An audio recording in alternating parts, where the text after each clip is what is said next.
Hey everyone, hope you're doing okay. I want to give you a quick scenario that I came across this past week.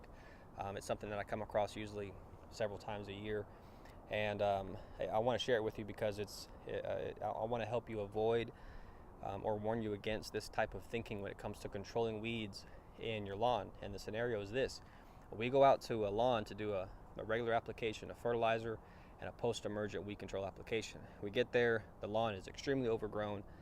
The weeds are a foot tall and it looks terrible. Hasn't been mowed in 3 or 4 weeks.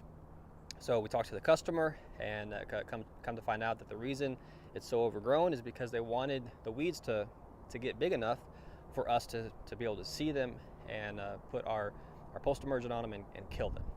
Well, that kind of thinking and letting your weeds go like that is completely counterproductive to any type of weed control program.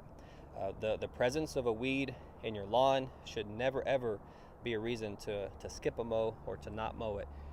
It should be all the more reason to get out there and mow it every single week and keep the weeds mowed down. 60% of weeds in your lawn can be controlled with proper mowing.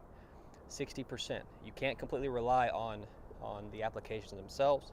You got to do the applications, but you also have to get out there and mow the lawn. That's how you're going to really help keep your applications effective and keep your weeds at bay. So the bigger you let weeds get, the longer you go between mows, the more they'll thrive, the harder they are to kill, the weaker the turf around them becomes because it's competing so much with these big thriving weeds. It weakens your turf.